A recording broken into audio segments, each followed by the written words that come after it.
صبحكم الله بالخير متابعينا. طبعا للتوضيح، هذا الروك وهذا ابو الشجرة. انا استخدامي ابو الشجرة اكثر، لكن تجربتنا للروك هذا لمعة قوية بس بيه عيب. العيب مالته يباسه يطول بالشتاء، مو 24 ساعة، لا يومين، يعني 48 ساعة.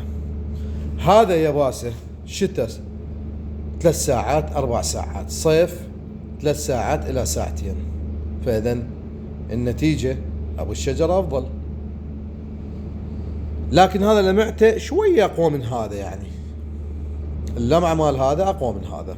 مع العلم هذا لمعته يعني مو قاصرة بالشغل، بس كتجربتي حتى أي صباغ المبتدئ أو حتى الاعترافي من يريد يغير طريقة الصبغ أو طريقة التلميع مالته، يكون عنده علم هذا جفافه يتأخر، الروك يتأخر، أبو الشجرة أسرع، جفافه أسرع، نعومة تقبل، لمعة هم مو قاصرة قوية. هذا لمعته قلنا شوية أقوى، وهذا هم مو قاصر لمعته يعني، لكن هذا الروك يتأخر، هذا ما يتأخر.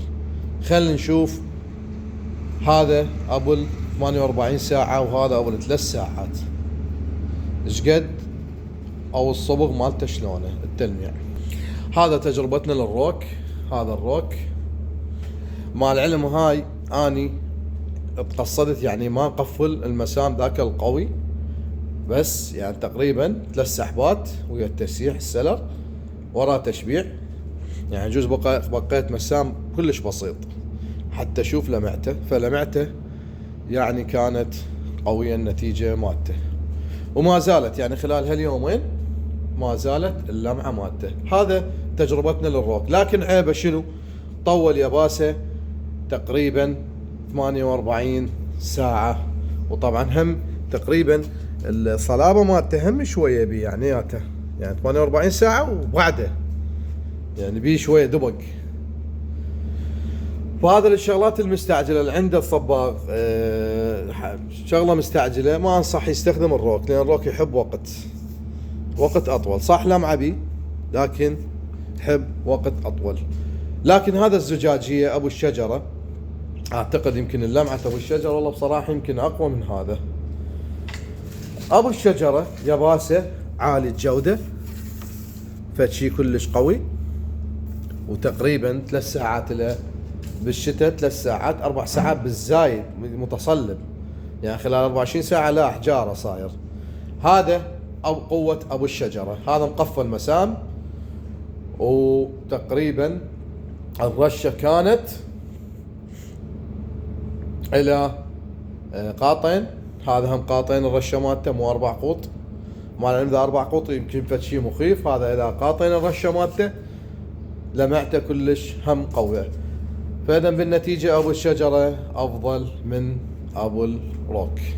هذا الروك، لكن الروك بيه شغلة من أول قاط يبين، يعني من أول رشة يبين.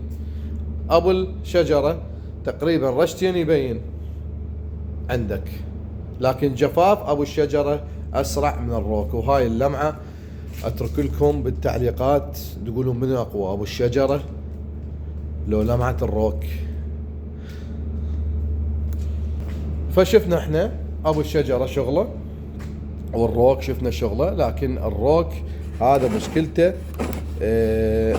جفافه يتأخر تقريبا 48 ساعة وبعد بدبق. اما ابو الشجرة لا قنبلة فتشي، يعني بصراحة مو قاصر، كلش قوي.